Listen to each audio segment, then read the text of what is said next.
வணக்கம்.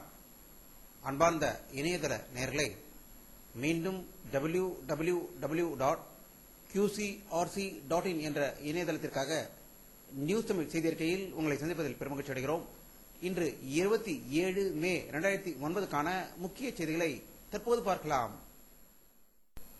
தமிழ் ஈழ நாட்டிலுள்ள வன்னியில் இலங்கை ராட்சச இராணுவத்தில் நடத்திய இனப்படுகொலையில் பலியான மக்களையும் சுதந்திர போராளிகளையும் நினைவுகூர்ந்து ஆஸ்திரேலியாவின் சிட்னி, மெல்போர்ன் நகரிலும் நார்வேயின் ஒசவா நகரிலும் துயர் நாள் கடைபிடிக்கப்பட்டு வணக்க நிகழ்வு நடைபெற்றதாகவும் அதில் ஏராளமான சுதந்திர போராட்ட தியாகிகள் கலந்து கொண்டதாக தகவல்கள் வெளியாகிக் கொண்டிருக்கிறது.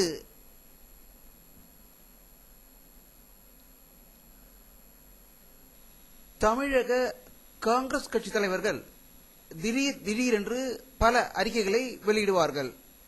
இன்று தமிழக அமைச்சரவையில் காங்கிரஸ் கட்சி பங்கு பெறுவது குறித்து கட்சியின் தலைவர் சோனியா காந்தி விரைவில் நல்ல முடிவெடுப்பார் என்று சட்டமன்ற காங்கிரஸ் தலைவர் திரு சுதர்சனம் அவர்கள் செய்தி வெளியிட்டுள்ளதாக சென்னையிலிருந்து தகவல்கள் வெளியாகிக் கொண்டிருக்கிறது.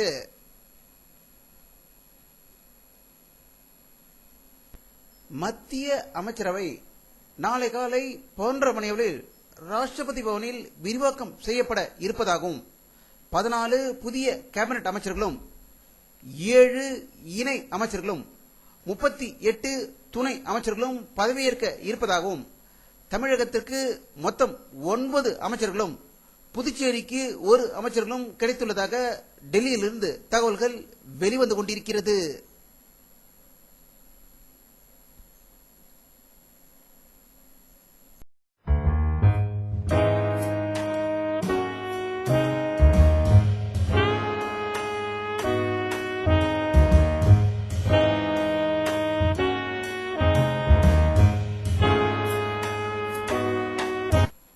அதிமுகவின் செயற்குழு கூட்டம் இன்று மாலை அக்கட்சியின் தலைமை அலுவலகமான ராயப்பேட்டையில் நடந்தது. அதற்கு அதிமுக பொதுச்செயலாளர் செல்வி ஜெயலலிதா அவர்கள் தலைமை ஏற்று நடத்தியதாகவும் இக்கூட்டத்தில் எடுக்கப்பட்ட முடிவுகளின்படி மின்னணு வாக்குப்பதிவுக்கு பதிலாக வாக்குச்சீட்டு முறையை பயன்படுத்த வேண்டும் என்றும் ஈழ தமிழர்களுக்கு ஒரு நல்ல எதிர்காலத்தை அமைத்து தர வேண்டும் என்றும் அங்கு நிவாரணப் பணிகளை செஞ்சிலுவை சங்கம் முன்னின்று நடத்த மத்திய அரசு ஏற்பாடு செய்ய வேண்டும் என்று வலியுறுத்தியதாகவும் அந்த தீர்மானங்கள் நிறைவேற்றப்பட்டுள்ளதாக தகவல்கள் வெளிவந்து கொண்டிருக்கிறது.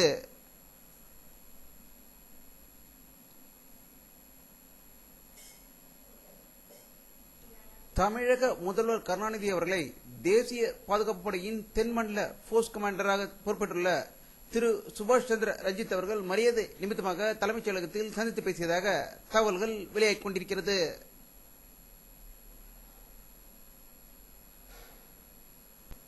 தமிழகத்தில் 9 மாவட்ட ஆட்சியர்கள் மற்றும் போலீஸ் தலைவர்கள் பலரை இடமாற்றம் செய்துள்ளதாகவும் செய்திகள் வெளியாகிக் கொண்டிருக்கின்றன.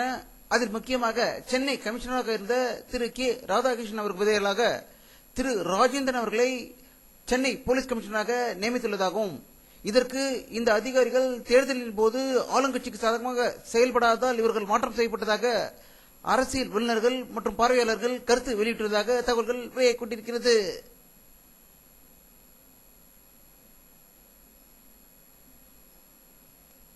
ஜூலை மாதம் 1ஆம் தேதியிலிருந்து இந்திய தபால் தலைகளின் பின்கோடுகள் எண்கள் 6 எண்ணிலிருந்து 11 எண்ணாக இலக்கு மாற்றப்படும் என்று செய்திகள் வெளியாகிக் கொண்டிருக்கிறது.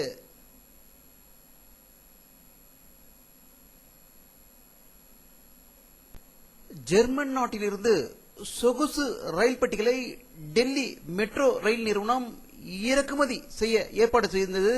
அதற்கான ரயில் பெட்டிகள் ஜெர்மனியில் விமானத்தில் ஏற்றப்படுவதை இந்த படத்தில் காணலாம்.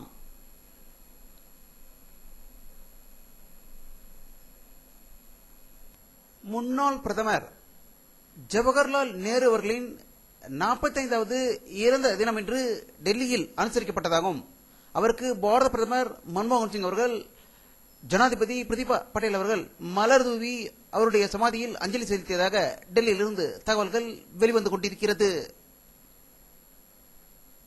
பாகிஸ்தானில் லாகூர் நகரில் இன்று ஐஎஸ்ஐ அலுவலகம் போலீஸ் நிலையம் அருகே சக்தி வாய்ந்த கார் குண்டு வெடித்ததில் 40 பேர் பலியானதாகவும் 300க்கும் மேற்பட்டோர் படுகாயம் அடைந்துள்ளதாகவும் ஒரு அதிர்ச்சி தகவல் லாகூரிலிருந்து வந்து கொண்டிருக்கிறது. வடகொரியா நாடு அணு ஆயுத சோதனையில் வெற்றி அடைந்துள்ளதால் அமெரிக்கா போன்ற நாடுகள் கடும் கோபத்தில் இருப்பதாகவும், அமெரிக்கா தங்கள் மீது போர் தொடுத்தால் அவரை எதிர்க்க தயாராக இருக்கிறோம் என்று வடகொரியா சவால் விட்டுள்ளதாக தகவல்கள் வெளிவந்து கொண்டிருக்கிறது. அமெரிக்காவின் குத்துச்சண்டை வீரர் மைக் டைசனின் 4 வயது மகள் உடற்பயிற்சி இயந்திரத்தில் சிக்கி உயிர் இழந்துள்ளதாக வாஷிங்டனில் இருந்து தகவல்கள் வெளிவந்து கொண்டிருக்கிறது.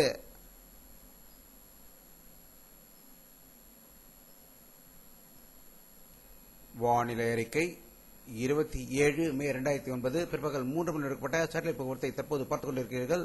தமிழகத்தில் ஆங்காங்கே லேசான மேகமூட்டங்கள் இருப்பதை காணலாம். அரபிக்கடலில் மேகங்கள் தமிழகத்தை நோக்கி கேரளாவை நோக்கி வந்து கொண்டிருப்பதை பார்க்கலாம். அந்தமான் நிக்கோபார் தீவுகளில் மேகங்கள் அதிகம் இருப்பதை இந்த படத்தில் காண முடிகிறது. வெப்பத்தின் தாக்கம் இன்று சிறிது அதிகமாக இருந்த வகை தகவல்கள் வெளிவந்து கொண்டிருக்கிறது.